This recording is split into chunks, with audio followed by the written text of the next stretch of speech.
This is the February 8th, 2022 meeting of the University and Town Relations Committee. It's 1:03 and I am calling the meeting to order. The first item on our agenda is an introduction of Brian Coleman, and I'll hold that off until he joins us. Meanwhile, I will move on to an opportunity for the public to address the committee. Is there any member of the public here to address us? Not seeing or hearing anybody, we'll move on to approval of the minutes of December 14th. Is there a motion to approve? I move to approve the minutes. Second. Moved by Paul Aho, seconded by John Armstrong. Any additions, corrections, comments? Does anybody object to approving the minutes or wish to abstain? Then the minutes were approved unanimously. Okay, so first comes the update for the Yukon-Mansfield Framework for Development, and that's Kara and Ryan. Who wants to go first? I guess I'll go for it. We've been meeting monthly. We do have a conflict. Well, first, let me back up. Since we haven't met since we've had transition, so many of you know that we now have interim Radenka Merrick is our interim president. Prior to her being appointed as interim president, she had been starting to attend our framework meetings in her capacity as overseeing research and entrepreneurship. And actually last meeting, she had a lot to provide to our group about kind of the mission of Yukon in research and moving economic development forward. So we're very much looking forward to Radenka's role on the framework group, and then also now in her capacity as president. As a result of a previously scheduled trip out of the country, I've been trying to work with Ryan on that next meeting, which is February 18th, and I'm just waiting to hear back, Ryan. Otherwise, we've been making good progress. I think we're at a point now, though, where we want to have an actual working document. So we need to put something down on paper about what we would like to include in that framework and that working document. So that'll be our primary focus for the next few meetings. Brian, is there anything you want to add to that? No, not really, other than to say, you know, we've had what I would consider to be a lot of positive dialogue over the last few months. And as Kara said, I think we do need to start turning our attention to, you know, actually formalizing what this framework is. I think we've had a lot of really good brainstorming and discussion about project scale stuff and some funding opportunities that we could pursue, either town pursue with Yukon support or maybe joint funding applications. And you know, we had the opportunity to, you know, meet with, I guess it was actually technically Radenka's second meeting addressing the group at her first as interim president, and was, you know, I thought she said all the right things, you know. Actually, she wasn't, Andy hadn't resigned as of oh, our right, last right. meeting. Yeah, so she was just there. Right. He was there, she was there. Yeah. Right. So she had participated, you know, sort of being introduced, I think at Tony's behest, you know, and thought that her involvement in the framework made good sense. And that was before the leadership transition was announced. But in any case, I was just saying that, you know, I thought she, you know, said a lot of good things, encouraging things about her commitment and you know, desire to see the town and university relationship continue to improve. And so it's, you know, transitions are challenging, and you know, we don't want to lose momentum, but optimistic that we'll sustain our forward progress. Yeah, I think one of the examples of how productive this particular relationship with Radenka can be is the fact that we've been talking about establishing medical recreational marijuana regulations for retail businesses to sell recreational marijuana. And we did not know that there were people who were talking with the university about cultivation and about and other kinds of science and research in this area. So putting these two pieces together, I think is extraordinarily helpful. And I hope this kind of relationship will continue. I was certainly pleased to see that there's a continuing commitment to this framework. Kara, is she an applicant for president, or is she barred from that? No idea. Okay. But I gather the trustees have set up a search committee? They have not announced anything publicly, so I'm not sure where it stands with the search. And the trustees, well, yeah, I'll leave it at that. Okay, any questions on the framework committee? All right, then let's move on to economic development. Cynthia? Good afternoon, everybody. So I am going to combine probably for B and C, and then turn it over to Kara briefly, and then go back to the partnership. So a couple of things. We have been focusing on the town's signage and wayfinding plan. So we, the town, hired a group, Merge Design, out of Westchester, Pennsylvania, outside of Philadelphia. They came up last week and received a tour from town staff and Yukon staff. Sean, thank you again for doing the Yukon tour. And we did a tour of the downtown as well. And they started meeting with various stakeholder groups. So town staff, Yukon staff, they have two more meetings this week. So including police, people that represent arts and attractions in Mansfield, and the school system. So we're really excited to kick that off, and they'll start doing their analysis over the next couple of weeks. And there will be a public process after they do their initial analysis. The other exciting piece is that we're kicking off with our friends in Willimantic, Mansfield Willimantic Restaurant Week, which is actually 2 weeks, and it will be February 21st through March 6th. The website is taste2towns.com. And I'll just mention the restaurants that we have participating. So we have Little Aladdin, Fenton River Grill, Dogland Cafe, Coyote Flaco, Hops 44, Fresh Fork Cafe, Gansett Wraps, and Sticks and Stones Cafe. So we were really pleased with the turnout for this year. And we also have several sponsors, including Freno Realtors, Home Selling Team, Mountain Dairy, Mansfield OBGYN, and Stores Family Dentistry. And I was only going over the Mansfield group. So you can go on the website, see all the sponsors and all the restaurants. So Margaret and Kathleen Patterson in our office are working on the promotion. So between the press release, social media, website, we'll have some posters that'll go up around town. So we're really excited about it. It's typically a little bit of a downtime for restaurants. And so this will be another plug for them. So I encourage people to check out the website. We also will be on the Wayne Norman show, and Barry Jesserin from Dogland Cafe and Fenton River Grill will be there representing Mansfield restaurants, and that's February 15th at 7:40.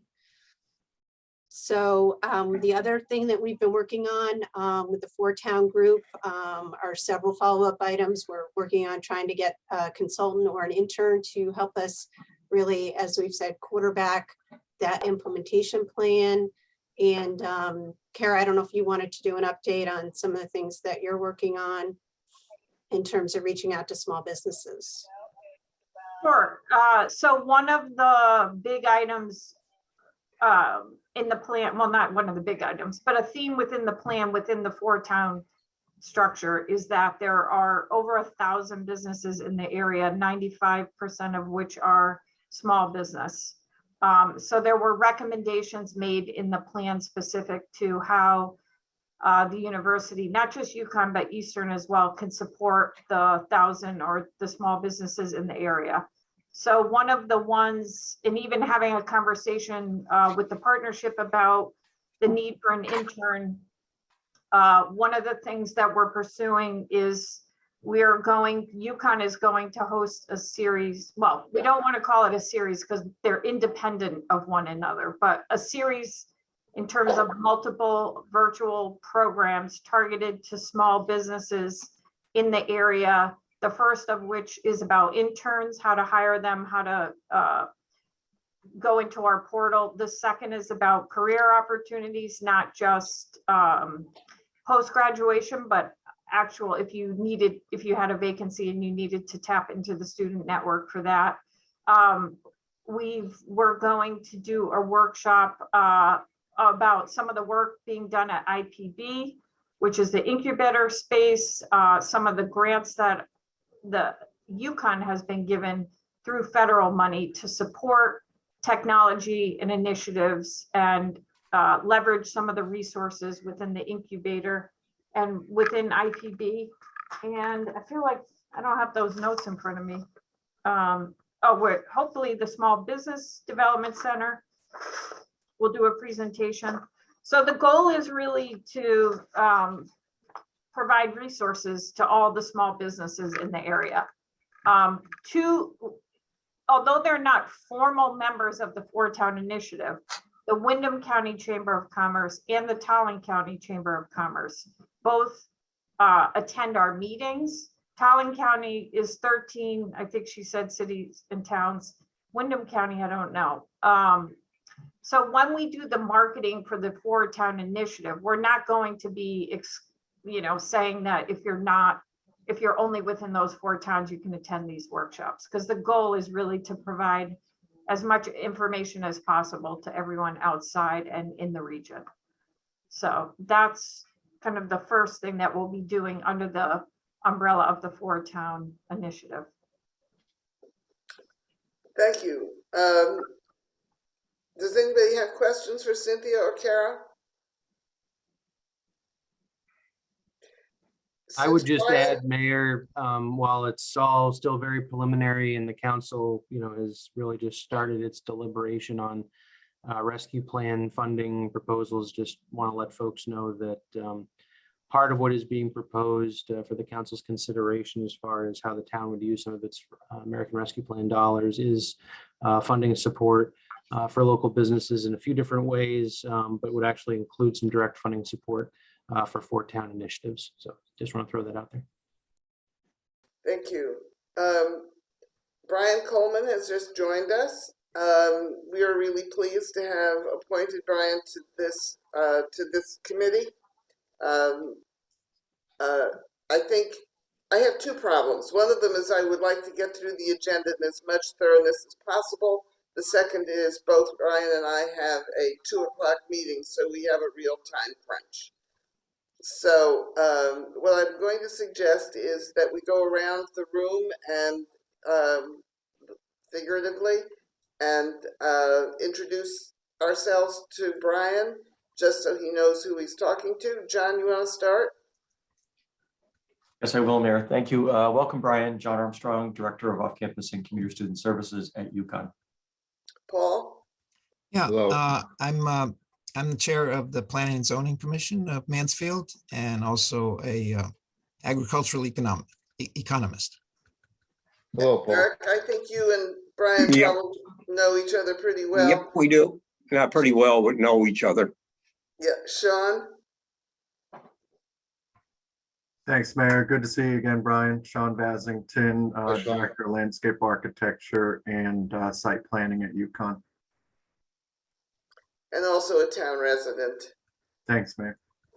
Ryan, you know Brian and Brian knows you. Kara? Yep. Hi, Brian. We met at the partnership meeting. I am in the president's office and I oversee events and conferences. Lily? Hi, I'm Lily. I'm the student representative from UConn, and I work with the undergraduate student government here. Hello, Lily. Brian, you know Cynthia. Sergeant King, have you and Brian Coleman met? Yes, hi, Brian. He did have a chance to stop by the office. We were able to have a good chat and meet. So welcome again, Brian. Okay. Next. Mike, is that you? Thank you, Mayor. Hello, Brian. My name is Michael Gilbert. I serve as UConn's Vice President for Student Affairs. Hi, Michael. Good to meet you. Okay, I believe you know everybody else. Do you want to say a couple of sentences about yourself? Yeah, I sure do. First of all, I am very pleased to be on this committee, being appointed by the town council.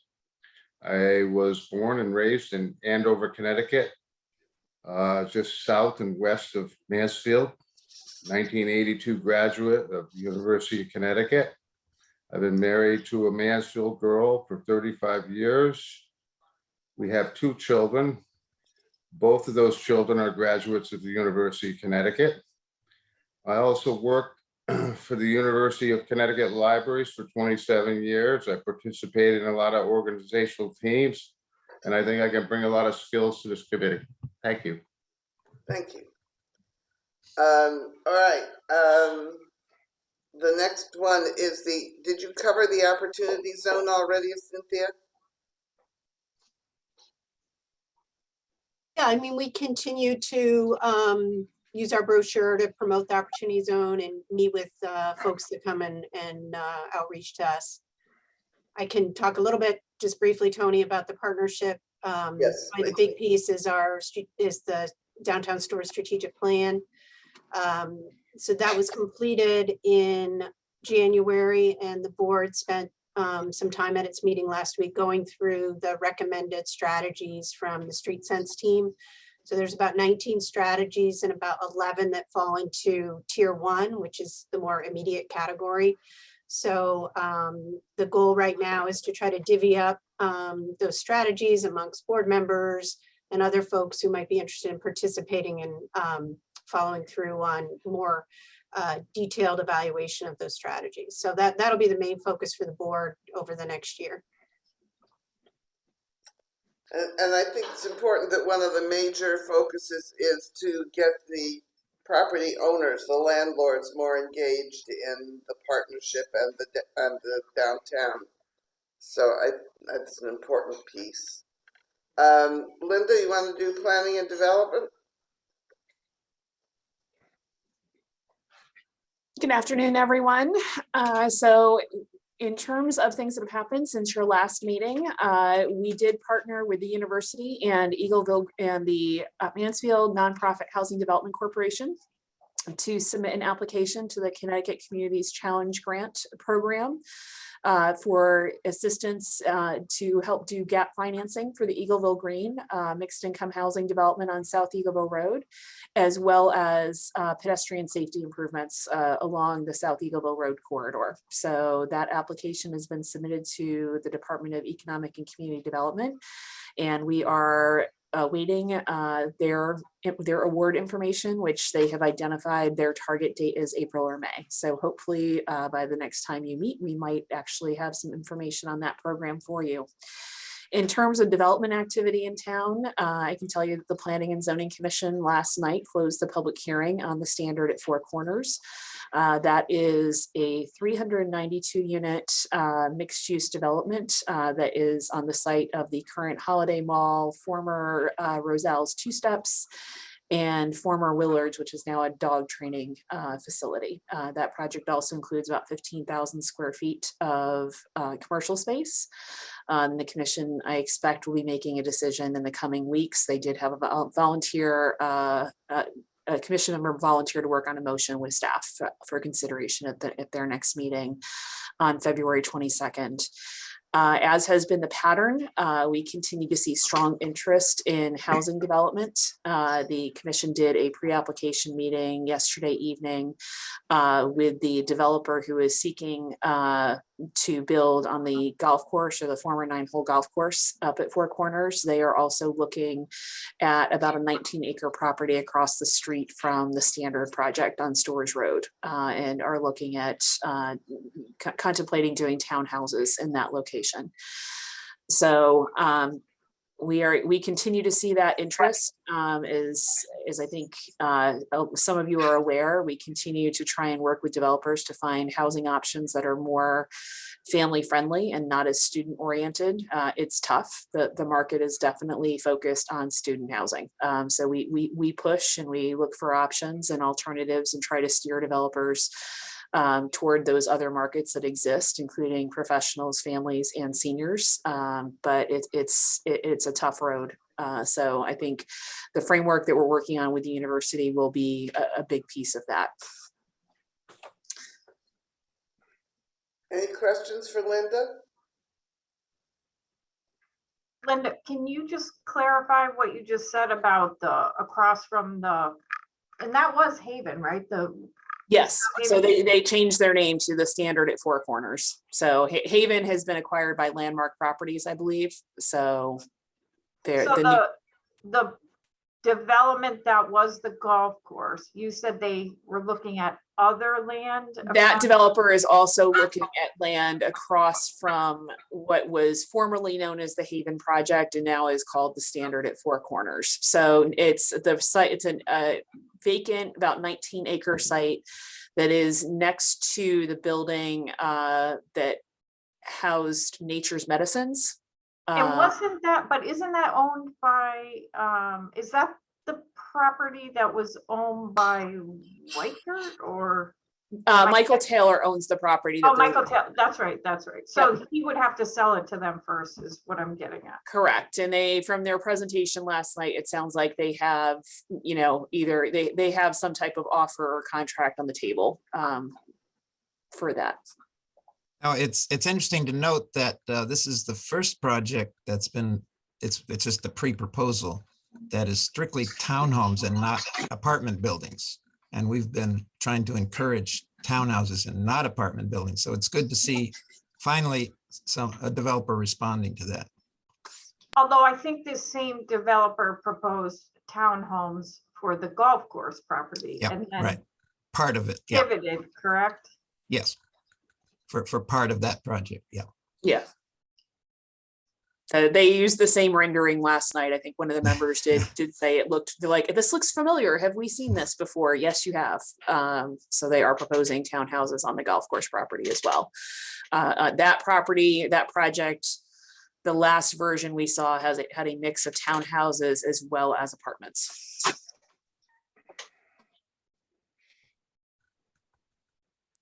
Any further questions? All right, UConn construction updates, Sean? Yes, thanks again, Mayor. I'm going to go ahead and share my screen to bring up the map. Let's see. Can somebody tell me if they can see my screen? Yes. See it. Okay, great. Just as a reminder, we have a map linked at uconn.edu/construction. That's what's on your screen now. You click on important information. The construction activity map looks like this. There's a few things I want to point out today. So the significant projects that this documents are capital projects are no different than they were at our last meeting in December. Work is ongoing at the public safety complex with an addition there. The large science building and supplemental utility plant will continue construction through this calendar year. If you haven't been on that side of the campus since over the past semester and into through the winter months, it's very different now. The building is ginormous and you can't miss it. And the exterior details are starting to take shape on the building itself. It's starting to get a lot of character. Over on the south side of campus, work is ongoing at the hockey arena. Also, that came out of the ground over the last semester. Through the winter, we had a topping off ceremony, and you can see the shape and the size of the building now with all of its steel being complete and the exterior being completed. The new ones I want to bring to, oh, and then we're wrapping up work on the outside work at the cup is complete. They're in the final phase of doing work inside the central utility plant with the replacements. So the ones in blue are what I want to focus on today. Just as a heads up, some of you already know that the university has initiated the SEPA process on 2 projects on the south side of campus. We had public scoping meetings in December, followed by a comment period that concluded in the first part of the year. We received comments on both the Mirror Lake Improvements Project that you see here, and then the South Campus Residence Hall just uphill on Gilbert Road. Neither of those projects have taken the next step of issuing a post-scoping notice. We anticipate that Mirror Lake will have its post-scoping notice published soon, maybe by the second publication of the monitor this month, and the South Campus Residence Hall will follow. The other projects that we're tracking it's a little hard to make out here unless you can zoom in and see the boundary line that's also in blue, but we're tracking a very large infrastructure project related to the residence hall to bring it online. And it basically spans up and down. Right now, we're at least planning and designing for it to be a very large project. We may peel some layers off of that as we get through the design phases, but right now it's a very large project that encompasses all of Gilbert Road behind Arjona. It crosses into the Mirror Lake project with some utility connection tie-ins to existing services, as well as spans over into SLOT. And so potentially we could see all of these 3 projects mobilized at the same time, which will mean a significant amount of construction on the public facing side of campus. Arguably the most construction we've seen over here since the Stores Center project. So just a heads up for now, this is not anything that we're planning on breaking ground this calendar year per se, but if things go smoothly and everything aligns, we could be breaking ground by this time next year. The other 2 small projects to point out are roofing projects at alumni residence halls and also over at Vondermaiden. With that concludes my report. I'm happy to take any questions. We won't see the dredging this year yet. Not this year. I'm looking forward to watching the dredging.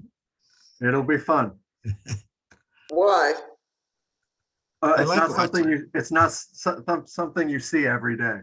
Right. There's a lot of material that needs to come out of that lake. It's a very technical exercise, Mayor. There's one of the things that'll happen is there'll be a hydraulic dredge as well as a mechanical dredge. And at the end of the day, the soil still goes in these socks and become part of a dewatering exercise to get the liquid out of that material before the material can be hauled anywhere.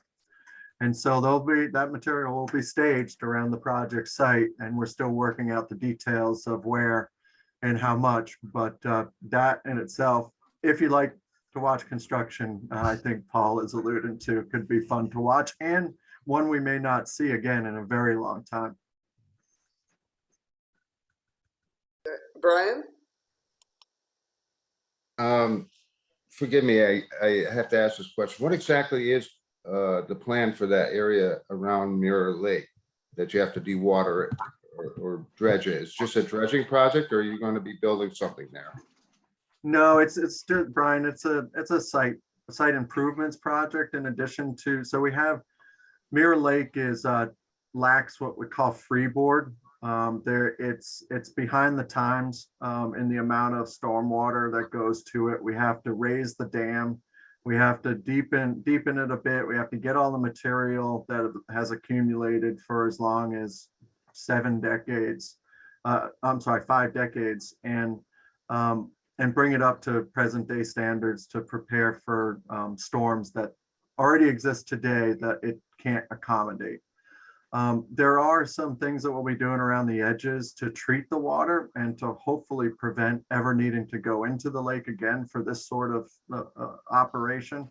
In our 2015 master plan, the vision for Mirror Lake used treatment forebays around its edges so that the water, there are 8 outlet points around the lake, and the lake is technically just a man-made detention basin.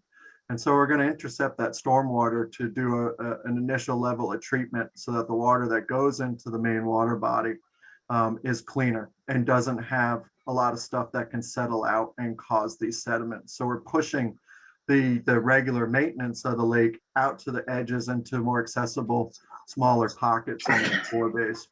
Other than that, we have some design alternates to change the experience of Mirror Lake a little bit for the modern day.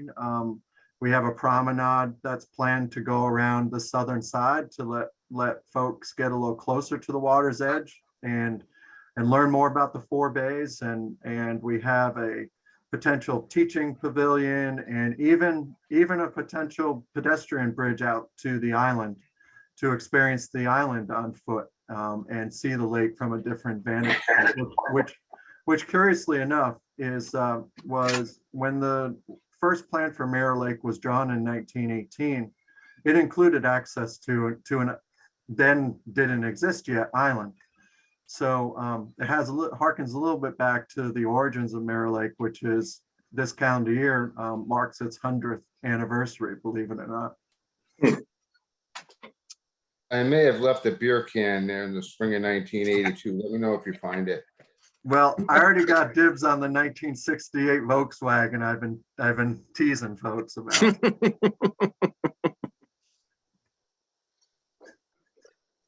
other questions? Eric?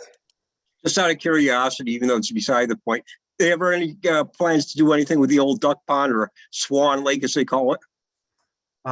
No, Eric, nothing at this time. But for everyone else's benefit, this is formerly known as Duck Pond, long time ago now, Swan Lake. I guess we came up in the world, right? We went from ducks to swans. We ought to call it Canada Goose Lake. Any other questions? All right, thank you, Sean. Next on the agenda is the COVID update. Mr. Miller. Good afternoon, Madam Mayor. Good afternoon, everybody else. I just have a few items, as everybody is aware by now. The measures for this current surge are trending down in a material way. Mansfield and University of Connecticut area is no exception. As of January 29th, and so this data is a little old, individual town level data is only available on a weekly basis. So I'm anticipating more updated data on Thursday. But what I have at this point in time for Mansfield is a positivity rate of 9.7 and an incidence rate of 44.8 out of 100,000. I'm anticipating both those numbers to come down significantly with the next report that's going to come out on this Thursday. And that marks what is now what has been a consistent 4-week trend on a downward way, which we're very happy to see. On the vaccination front, the health district continues to host weekly clinics in the Mansfield Town Hall for adults on Monday and for pediatric doses on Thursday afternoons. We have seen a market drop in the demand for appointments at these clinics in the past week or so. As a result of that, we're going to be pushing out more messaging, and also we're going to be opening the clinic up to walk-ins. Previously, it was by appointment only. You may have also heard by now governor's announcement to lift the mask mandate for schools and daycares, recommendation to the General Assembly effective February or after February 28th.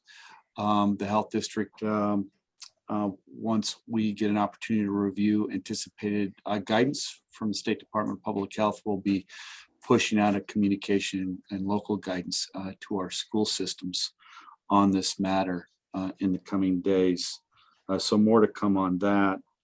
I did speak with Dr. Ayer at the beginning of last week, just updating ourselves on each other's activities. I know that she reported to me then that the university was working to ensure all the kids are boosted, making vaccine available. And other than that, from what I understood, things seem to be status quo for her and her team. But any further information I would refer to our university colleagues for. And I think beyond that,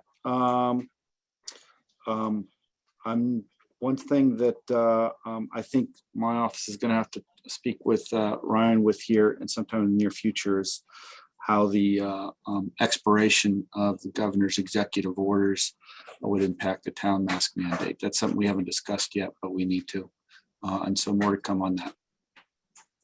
Yeah, Rob, my recollection is it next week that particular executive order would sunset, the executive order that gave municipal CEOs the authority to institute a local universal mask mandate. Does that sound right to you? Yeah. My understanding, yes, is executive order 13A, which authorized towns to do that, will be sunsetting along with the rest. What I still need to follow up on is the governor did recommend some 10 or 11 executive orders be extended by the Connecticut General Assembly. And so I am not sure if that's one of them or not. I need to look into that. And our town attorney is also monitoring the situation. I think they're expecting, I think there's a hearing today on this and perhaps some public announcements in the next day or so to give everybody clarity about what's happening next week. So thanks, Rob. I would just add briefly from the town's COVID response side that we, dating back to the new year, have received and distributed 3 allocations of test kits and N95 masks that the state allocated to our municipalities across the state. And the first distribution, which was just after the new year, that was a general public mass distribution event that we did at the middle school. And we've been doing what I would characterize as more targeted distributions to vulnerable populations and our business community and regional social service organizations and other stakeholder groups that work with vulnerable populations with our subsequent allocations. And I think those have been largely distributed. We did set aside a few hundred kits specifically for places of worship. And so we're trying to figure out if there's an existing distribution list that either WAME or another local nonprofit might maintain that sort of would allow us to get a message out to all our places of worship across Mansfield, to let them know that there are kits available for their parishioners. But I think it's been a pretty successful effort thus far. John? I just want to add one thing, and I know Mayor and Ryan, I sent you an email that we are currently distributing at-home antigen tests to students so they can pick those up in 3 locations. One is the Student Union, one is through Residential Life through their hall director, and the other is through the Shaw Pharmacy. So they can order those and do a curbside pickup. Those are at-home antigen tests. We have a number for all students. And if they have a positive result from an at-home antigen test they pick up, they can upload that to their portal. So that is one more level of protection that we're providing to students. John, are you finding any difference in infection rates between students who are living on campus and those living off campus? I thought I saw something that suggested that it was off-campus students who were more likely to be infected, but I'm not sure. I've not seen that, Mayor. I do know that our current percent positive is 0.26%, so it's relatively low. And at this point, I've not heard anything about the difference between on and off campus.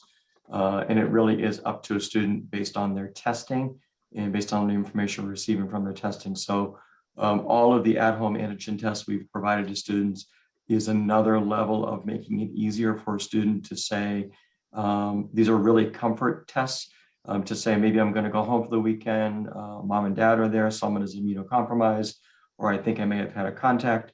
I just want to be sure, in case they are asymptomatic, they can take a test.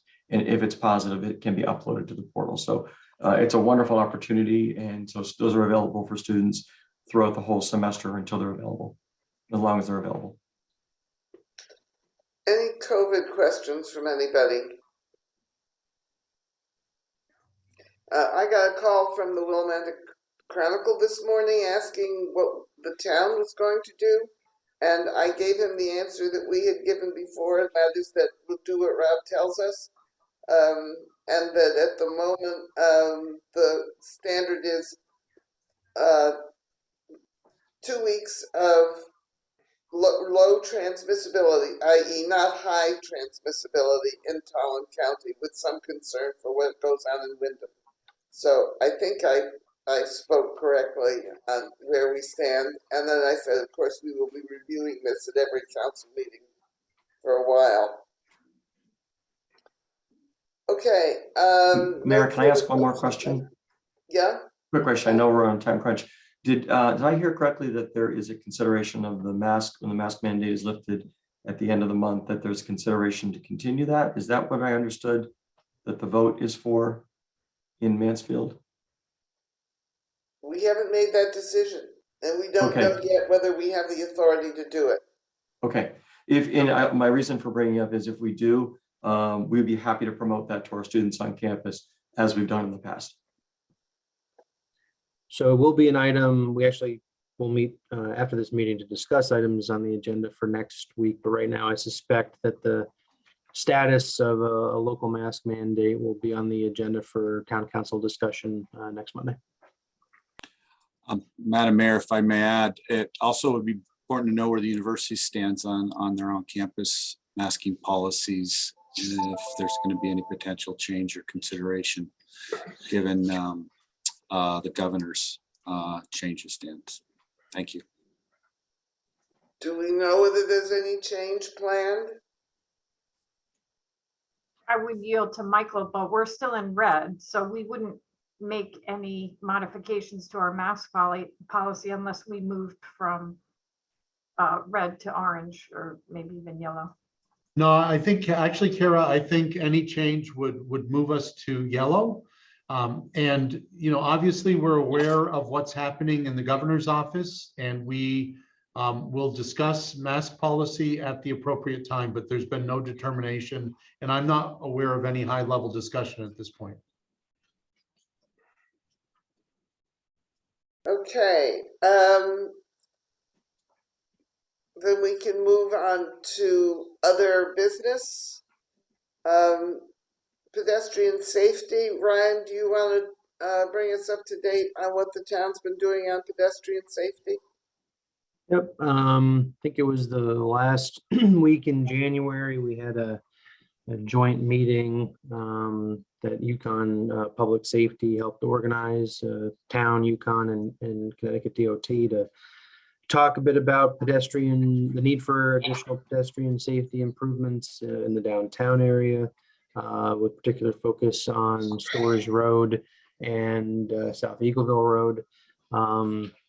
You know, we are happy or encouraged that the projects, the rapid rectangular flashing beacons that are planned for installation at various crosswalks on 195 had been planned for 2023, appear to be moved up in the queue for action in 2022. So those enhancements will happen sooner than later.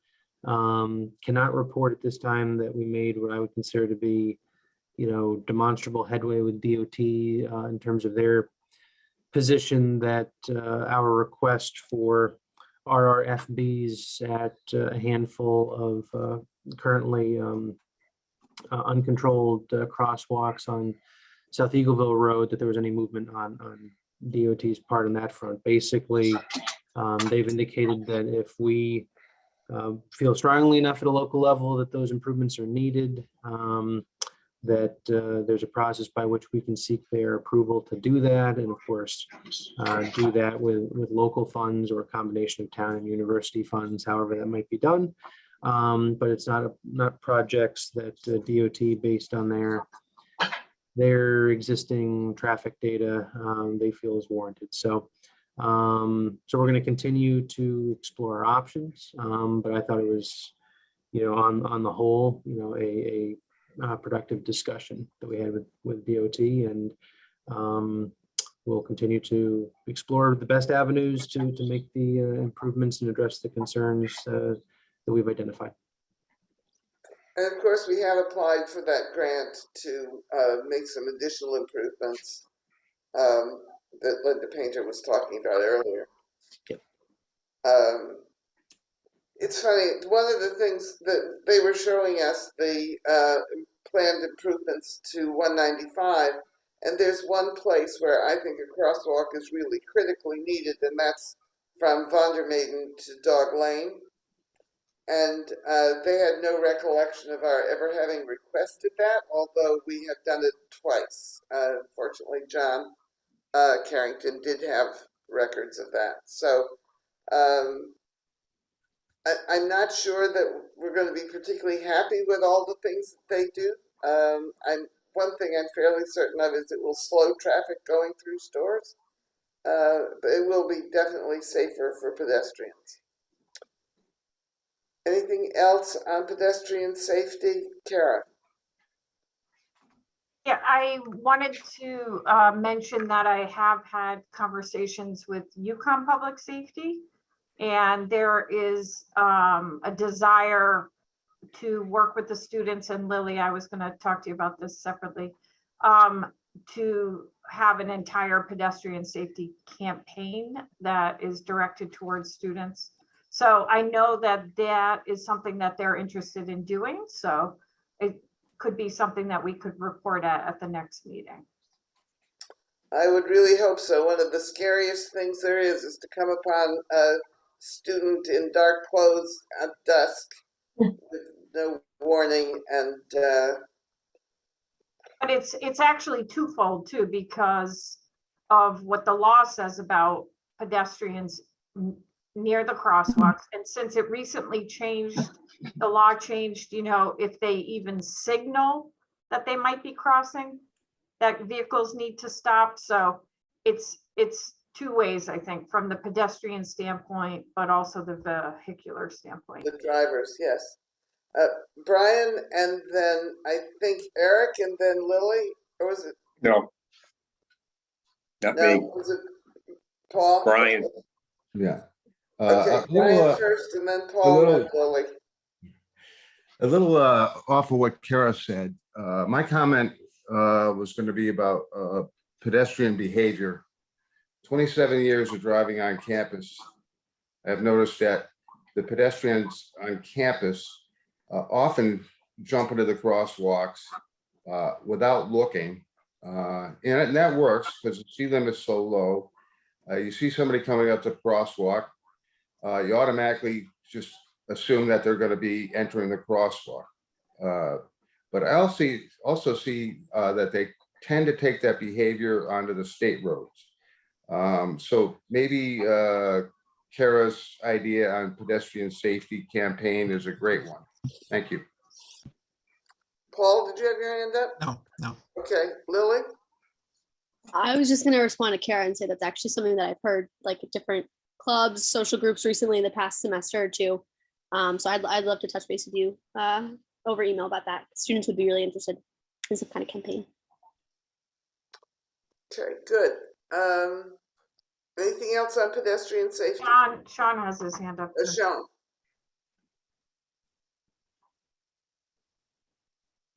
You're muted, Sean. Yeah, a lot of buttons. Got to lower my hand first, then click another button. It's a whole thing. So Kara doesn't know this, so I'm sorry to catch you a little off guard, but I think it's actually very timely. The university has initiated an active transportation plan We're about a month or so into the consultant just learning more about the university and its physical plant, and we've been waiting for the students to get back on campus to start engaging them. There will be, I bring this up because there is a pedestrian safety component to what the consultant is doing. So we might want to huddle up and review their scope to see how the two might overlap both in process and in topical matters. There is a public meeting the students are going to get a flyer for that's coming up at the end of next week.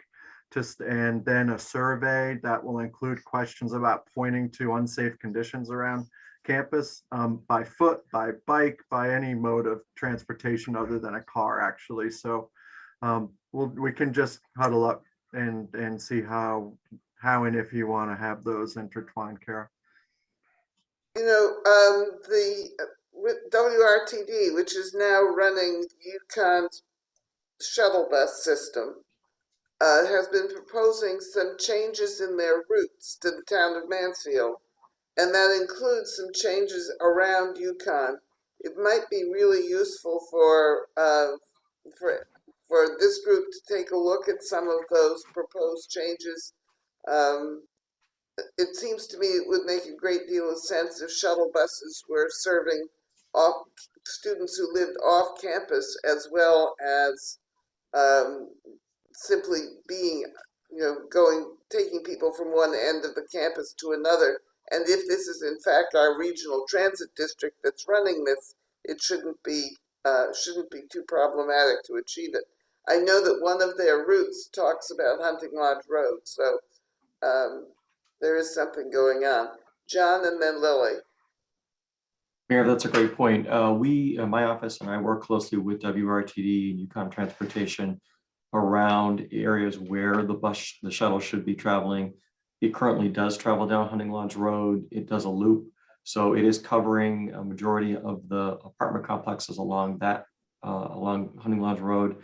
There are others where it could go. So we're always in conversations with them about where students are living and where it might be best locations where it could be pickup points. So as these new developments come online, if they come online down at Four Corners, those will be definitely areas where we would consider having conversations. Lily?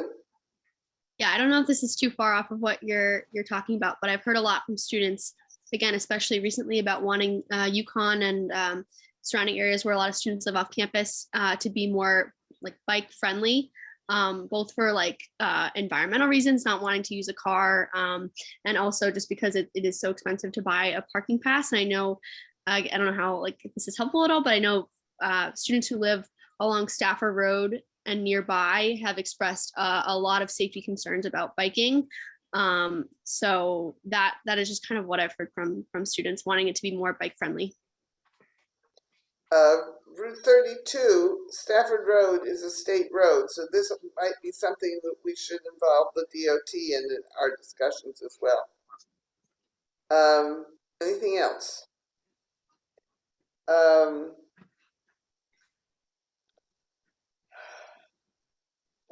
Ryan and I have 4 minutes, and there are 4 things on the agenda. Is there anything left in other business that is really important for us to discuss today?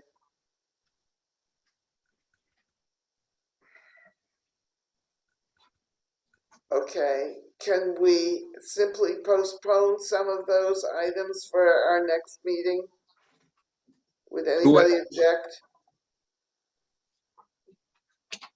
All right, is there anything for future agenda items that need to be discussed? I think the transportation issues should go on a future agenda as well. Anything else? All right, then the final item on our agenda is a motion to adjourn. Is there somebody who wishes to move to adjourn? So moved. Moved by Brian, who seconded it? John. John, seconded by John. Second. Does anybody object to adjourning? All right, well, thank you very much, everybody. These are always very helpful and productive meetings, and there's more to come, obviously. Thanks all. So, Nice to meet you all. See you later.